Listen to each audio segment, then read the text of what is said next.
칭찬받는 삶이라는 그런 주제로 같이 말씀을 상고해 보십시다. 직장에 다니는 사람들에게 물어봤습니다. 당신은 당신 상사에 대해서 얼마나 신뢰합니까? 라고 물어봤을 때 30%만 나는 내 직장 상사를 신뢰합니다 이랬어요. 그럼 70%는 신뢰받지 못한다는 겁니다. 왜 신뢰받지 못했을까? 책임감이 없기 때문에 신뢰를 못한답니다. 책임감. 다른 말로 말하면 주인의식이 없어서 신뢰를 못 받는답니다. 내 사람, 내 직장, 내 조직 이런 의식이 있어야만이 신뢰가 생긴다는 겁니다. 내 사람인데 부족해도 좀 허물이 있어도 내가 보완해주고 내가 챙겨줄 줄 아는 리더, 상사 신뢰가 되지 않습니까? 왜 신뢰를 못 줬는가 했더니 충성심이 없어서 신뢰감을 못 줬답니다. 조직에 대한 충성, 이 충성이라는 말을 다른 말로 바꾸면 희생정신이 없어서 신뢰를 못 얻었다는 거예요.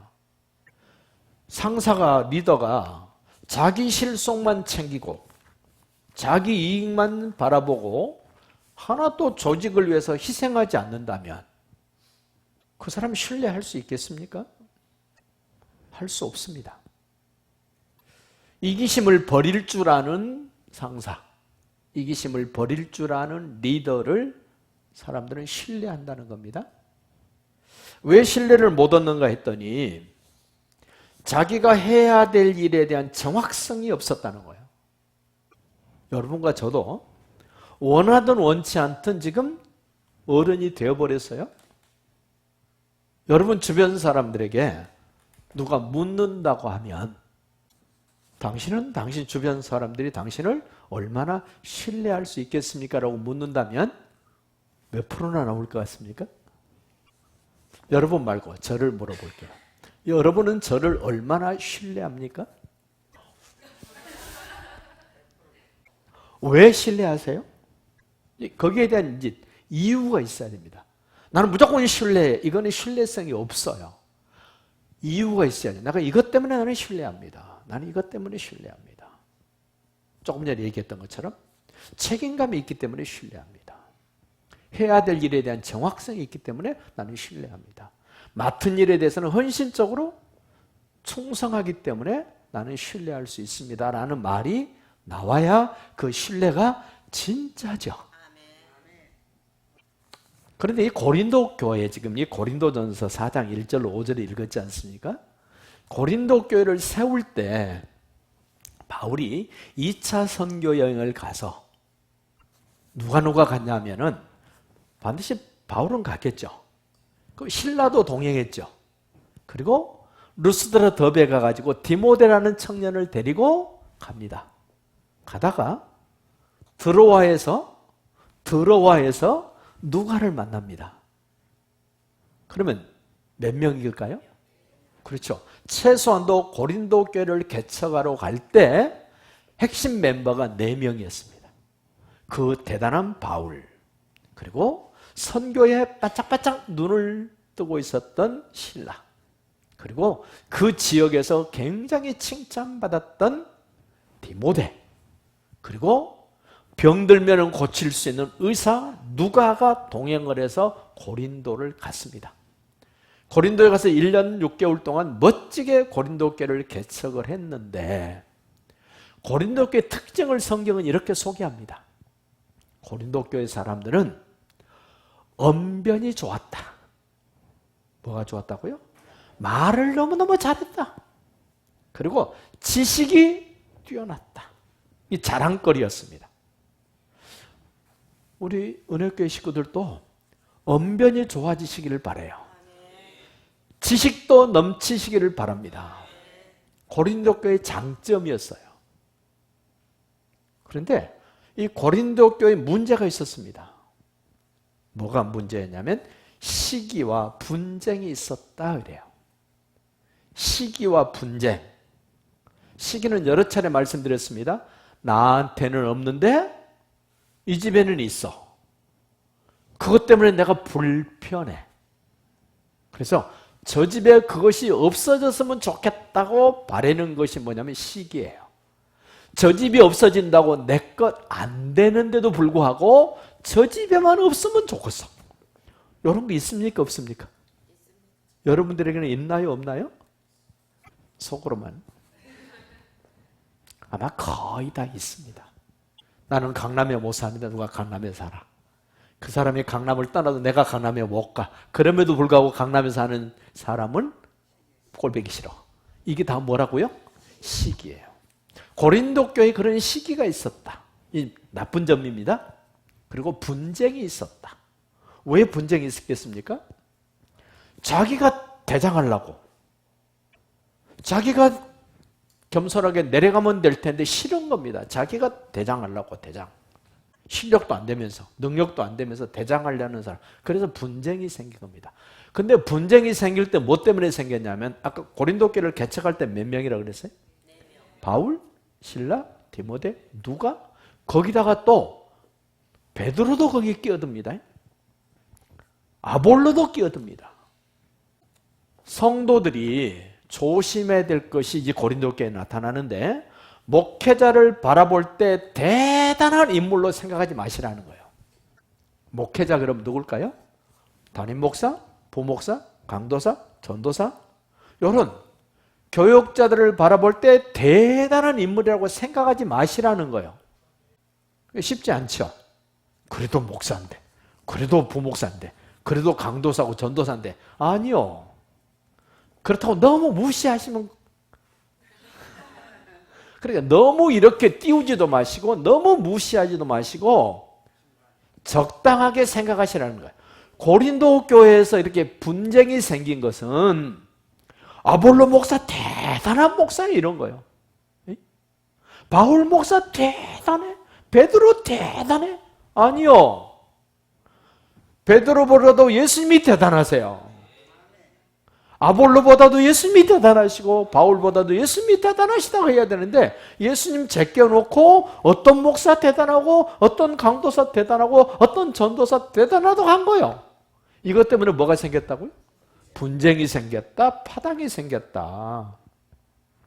어떤 목회자도 예수님 비교가 안 될 만큼 하찮은 존재입니다. 예수님만 높이시기를 바라요. 여러분 한번 생각해 봐요. 여러분은 아까운 사람입니까? 안타까운 사람입니까? 괴로움을 주는 사람입니까? 뭔 말인지 모르겠죠? 자, 우리가 같이 일할 사람에게 실력이 중요할까요? 성품이 중요할까요? 실력은 없어도 됩니까? 예를 들어서 이 성형외과 의사인데 성품은 너무 좋아. 근데 기술이 없어. 수술 받을까 안 받을까? 안 받아. 어떤 사람은 솜씨는 좋은데 성품이 개떡 같아. 그 의사한테 진료 받으러 가면은 막 올라와, 막 만나기만 하면 어때요? 그래도 조금만 참으면 되니까, 이쁘게 나오니까. 나와 함께 일해야 될 사람은 둘 다 필요해요. 성품도 좋아야 되고 실력도 좋아야 돼요. 그래서 지금 그 얘기를 좀 해드리는 거예요. 실력은 없는데 성품은 좋은 사람. 어떤 사람일까요? 참 아까운 사람. 여러분 아까운 사람이 되지 않기를 바라요. 그런가 하면은 실력은 있는데 성품이 안 좋은 사람. 이 사람은 안타까운 사람. 안타까운 사람이 없기를 바랍니다. 성품도 실력도 별 볼 일 없는 사람. 이런 사람을 만나면 괴로운 거예요. 성품도 좋고 실력도 좋은 사람을 만나면 행복한 거예요. 여러분은 어떤 리더를 만나고 싶고 여러분은 어떤 존재가 되기를 원하십니까? 그렇죠. 실력도 갖추고 성품도 괜찮은 사람. 여러분 자신도 한번 생각해 보세요. 나는 다른 사람에게 성품은 좋은데 실력이 없다라고 평가받는가? 아니면 성품도 나쁘고 실력도 없다고 내가 평가받고 있는가?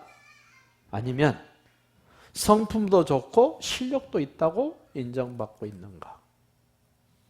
칭찬받는 사람은, 지금 칭찬받는 사람에 대한 이야기를 하고 있는데, 아까 1장 10절 읽어보십시오. 아까 고린도 교회가 뭐가 있다 그랬어요? 말도 잘하고 지식도 탁월했는데 시기와 분쟁이 있다 그랬습니다. 형제들아, 내가 우리 주 예수 그리스도의 이름으로 너희를 권하니, 고린도 교회 성도들을 권하노니, 권한다는 말은 엄마가 아이의 젖 먹일 때 안 먹으려고 그래도 어떻게 해요? 먹으라고 막 하죠. 즉 그런 의미예요. 권한다는 말은 모두가 같은 말을 하고, 분쟁을 해결하고 시기 이런 것들을 해결하기 가장 좋은 방법 뭐라고요? 모두가 같은 말을 하고, 같은 말, 비슷한 말 해야 됩니다.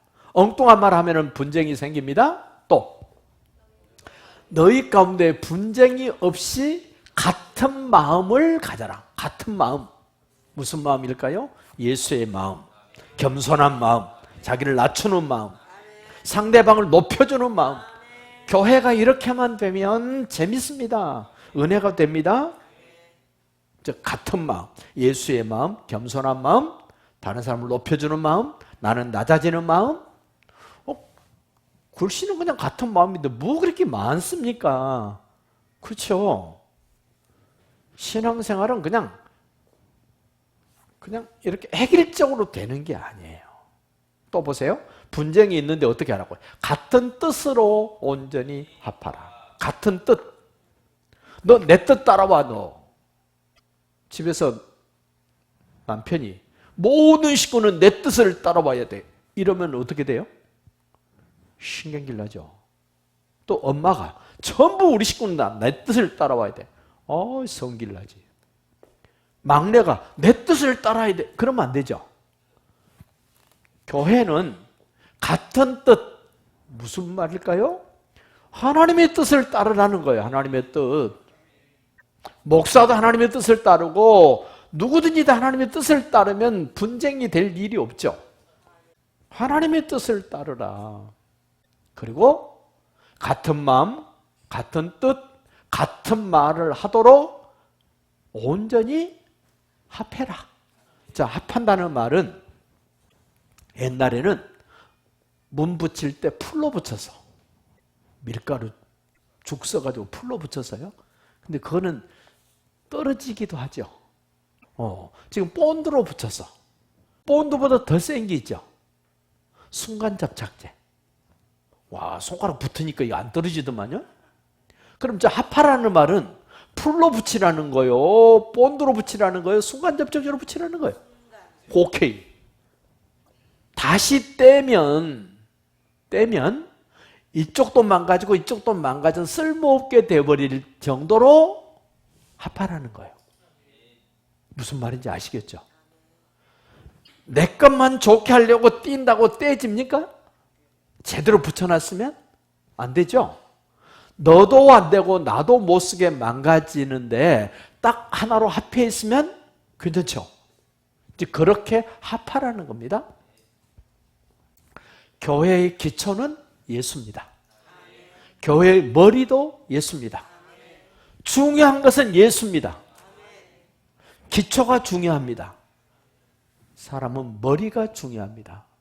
교회의 머리는 예수, 교회의 기초는 예수.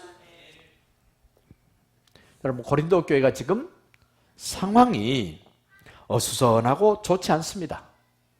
그럼에도 불구하고 이 어수선하고 분위기가 뒤숭숭할 때 칭찬받기가 쉬울까요? 어려울까요? 어렵죠. 눈을 이상하게 뜨고 저 사람도 저쪽 편 사람 아니야? 우리 그냥 간 보려고 온 거 아니야? 쉽지 않아요. 그런데 지금 고린도 교회 오늘 4장 5절에 뭐라 그랬어요? 하나님께로부터 너에게 칭찬이 있을 것이다. 여러분, 사람에게 칭찬받는 것도 물론 기분 좋은 일입니다만은 하나님께 칭찬받는 것은 영원한 칭찬이에요. 저 5절 보세요. 그러므로 때가 이르기 전, 곧 주께서 오시기까지. 오신다는 말은 재림이 오시는 거죠. 재림이 오시기까지 아무것도 비판하지 말라. 아무것도 심판하지 마라. 제가 여러 번 말씀드렸어요. 판단하는 거는 예수 믿는 사람들이 하는 거예요. 바람직한 겁니다. 좋은 겁니다. 분별하는 겁니다. 비판은요, 사단마귀 사람들이 하는 겁니다. 사실이 아닌데 사실인 것처럼 덮어씌워서 상대방을 무시할 때 하는 것이 뭐냐면 비판이에요. 그리고 하나님이 하시는 것은 심판이에요. 마지막 심판. 법원에 가면 경찰서에서 조서를 꾸며가지고 검찰로 넘기죠. 검찰에서 검사가 다 살펴보고는 법원에 제출을 하죠. 이 사람 이러이러 있으니까 이렇게 재판해 주시기를 바랍니다. 해가지고 판사가 땅땅 두드리면 끝이죠. 하나님은 지금 그러신 분이에요. 마지막 심판하시는 분, 결정짓는 분. 자, 판단이나 비판은 결정이 아니죠. 과정이죠. 네, 그 모든 과정을 마무리 짓는 게 뭐예요? 심판이에요, 심판. 하나님은 모든 것을 마무리 짓는 심판하시는 분. 여러분과 저는 판단하는 것, 분별하는 것, 사단마귀는 늘 비판하는 것. 그런데 보세요. 그가 어둠에 감추인 것을, 주님이 어둠에 감추인 것들을 다 드러내고, 우와, 감췄던 것들을 다 드러낸다. 내 좋은 점도 다 감춰져 있었는데 주님이 다 드러내 주신다. 어떠세요? 기분이? 나의 나쁜 것은 계속해서 하나님이 감춰 놓으셨다. 그것도 기분 좋죠? 어느 쪽이 더 기분 좋은가 보세요. 내 좋은 점을 감춰 놨다가 다 드러냈다? 기분 좋으시죠? 내 안 좋은 부분도 예수님이 다 덮어놓고 감춰놨는데 끝까지 덮어놨다? 다 기분 좋죠? 그래요. 예수를 그리스도를 믿는 사람들에게는 안 좋은 것은 다 예수님이 피로 덮어놓으셨고 좋은 점들은 그때가 되면 다 드러내서서 우리에게 상 주신답니다. 안 믿는 사람들은요, 나쁜 거 다 들춰내세요. 마치 비디오 찍어놓고 동영상 찍어놓고 지금 다시 보여주는 것처럼 다 드러내신답니다. 다 드러내셔. 예수가 없는 사람들은 정말 창피하고 부끄럽고요, 지구목으로도 들어가고 싶은 그런 상황이 주님 다시 오시면 그런 일이 벌어진다는 거예요. 그럼 보십시오. 마음의 뜻을 나타내시리니 그때에 각 사람에게 하나님으로부터 칭찬이 있으리라. 이게 마지막 때 예수님이 심판하셔서 칭찬하시는데 이 칭찬은 영원한 칭찬이에요. 이 땅에서 조금 누명 쓰면 어떻습니까? 이 땅에서 좀 빈정상하는 소리 들어도 어때요? 괜찮죠? 저렇게 보상이 있는데 하나님의 일꾼은 오늘 1절 말씀에 그랬어요. 나는 하나님의 일꾼인데 나는 비밀을 맡은 일꾼이다. 여러분, 비밀은 아무에게나 안 맡기죠. 어떤 사람에게 맡길까요? 아주 믿을 만한 사람에게 비밀을 얘기해요. 미국의 바이든 대통령이 가면 옆에 꼭 따라다니는 사람이 있죠. 러시아의 푸틴 대통령이 가면 따라다니는 사람이 있습니다. 어떤 사람일까요? 어마어마한 가방 들고 따라다니는 사람이 있어요. 그게 뭐냐면 핵무기 버튼 가방이래요. 언제 어떤 일이 벌어질지 모르니까. 근데 그 가방 누구한테 맡길까요? 깡패 같은 사람에게 맡기면 지 신경이라면 아무 때나 지 마음대로 하겠죠. 정말 믿을 만한 사람에게 비밀을 맡긴 것처럼 하나님의 일꾼, 칭찬받는 사람은 하나님이 인정해 준 것이에요. 나를. 교회에서 여러분 직분 받을 때도 목사가 여러분을 인정해 주는 사람이에요. 하나님도 여러분을 인정했지만 목사도 여러분을 인정해 준 거예요. 그게 교회의 일꾼이에요. 하나님께 인정받는 일꾼, 목사에게도 인정받는 일꾼, 다른 사람들에게도 인정받는 일꾼. 그 일꾼에게 비밀을 맡겼다. 비밀이 뭘까요? 예수께서 하나님의 아들 그리스도라는 사실이 비밀이랍니다. 비밀. 근데 우리는 비밀입니까? 아닙니까? 우리는 아니에요. 알고 있습니다. 세상 사람들은요, 아직도 그것이 비밀이에요. 이 큰 비밀입니다. 비밀을 알고 있으니 하나님이 나를 신뢰해 준 거죠. 인정해 준 겁니다. 여러분도 하나님을 신뢰합니까?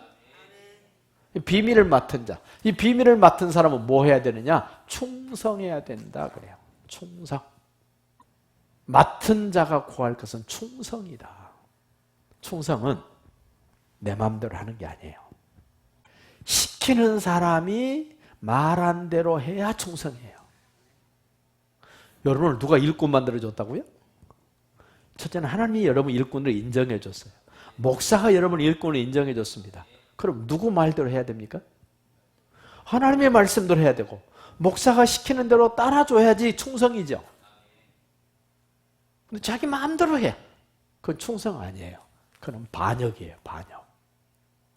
오늘 하나님의 일꾼, 비밀을 맡았는데 그 하나님의 비밀을 맡은 일꾼은 충성해야 된다 이래요. 저도 하나님의 말씀에 충성하고 여러분도 하나님의 말씀에 충성하고 제가 여러분에게 어떤 부탁을 했을 때 여러분이 그 말씀대로 따라주시기를 바라요.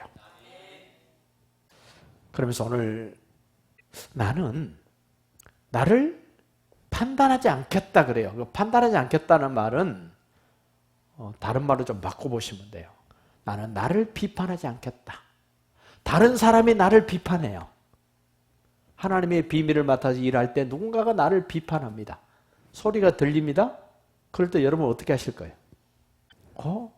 나도 나를 비판해야 됩니까? 나도 나를 정죄해야 됩니까? 하지 마시라는 거예요. 오늘 바울이 그래요. 다른 사람이 나를 비판하고 다른 사람이 나를 심판하고 다른 사람이 나를 짐 뭉개고 별짓을 다 해도 나는 나 스스로 나를 비판하거나 정죄하거나 심판하지 않겠습니다. 왜? 그거는 하나님이 하실 일이 아니고 하나님의 사람이 할 일이 아니에요. 옆에 사람이 당신 너무 지나치게 그러는 거 나 싫어. 당신은 비판받아야 돼. 당신은 심판받아야 돼. 하고 말할지라도 좀 당당하시기를 바랍니다. 왜 그래야 됩니까? 왜? 그 3절 한번 보세요. 뭐라 그러시나 봐요. 3절. 너희에게나 다른 사람에게나 판단받는 것이, 비판받는 것이, 심판받는 것이 내게는 매우 작은 일이라. 어때요? 비판받고 심판받고 다른 사람이 나를 비아냥대고 정죄하면 어떻게 크게 느껴지세요? 조그맣게 느껴지세요? 지금까지는 크게 느껴졌을지라도 이제부터는 어떻게? 하나님께 칭찬받으려면 그거 별거 아니야. 그냥 털어내시기를 바랍니다. 자, 다른 사람에게나 판단, 비판, 심판받는 것이 내게는 매우 작은 일이라. 나도 나를, 여기는 판단이라고 그랬지만 바꿔보세요. 나도 나를 비판하지 않고 나도 나를 심판하지 않고 나도 나를 정죄하지 아니하노니. 왜? 내가 자책할 아무것도 깨달지 못하나 이로 말미암아 의롭다함을 얻지 못하노라. 다른 사람이 나를 비판하고 정죄하고 심판해도 내가 나를 들여다보니까 정죄할 만한 거 없고 비판받을 만한 일이 없고 심판받을 만한 일이 없을지라도 그것 때문에 내가 의롭다함을 받을 수 있다 없다? 없다는 거예요. 다른 사람이 손가락질하고 다른 사람이 나를 비난할지라도 내가 나를 생각해 보니까 나 그럴 일이 없어. 난 그럴 수 없어 라고 해도 그것 때문에 내가 의롭다함을 받을 수 없다는 거예요. 행위로는 의롭다함을 받을 수 없다는 거예요. 그럼 우리가 의롭다함을 받는 게 뭘까요? 예수가 나를 위하여 죽어주시고 나를 의롭다게 하여 부활하신 그 예수가 나의 주인이 되고 나의 왕이 되실 때만 나는 의롭다함을 받아요. 그러니까 내 행위와 예수님이 하신 것들을 견주어 봤을 때 내 행위가 아무리 깨끗하고 내 행위가 아무리 그럴듯할지라도 어느 순간 내 행위는 흠집이 가고 문제가 생기는데 예수님이 나를 위하여 죽으시고 부활하신 그걸로 인하여 내가 의로워진 것은 이거는 완전한 것이다. 지금 그 얘기를 하면서 나를 심판하실 분은 누구라고요? 주님이. 옆에 사람이 심판한다 그래도 눈도 깜빡하지 마세요. 다른 사람이 나를 비난해도 전혀 신경 끊으세요. 나를 심판하실 분은 누구라고요? 예수님이시다. 그 예수님이 나의 주인인데, 그 예수님이 나의 왕인데, 그 예수님이 나의 머리인데 나를 어떻게 하실까요? 너무 잘 아시겠죠? 너무 확실하시겠죠? 그런 사람들을 5절에요. 그런 사람을 어떻게 한다고요? 그러므로 때가 이르기 전, 곧 주께서 오시기까지, 재림이 오시기까지 아무것도 비판하지 말고 심판하지 말라.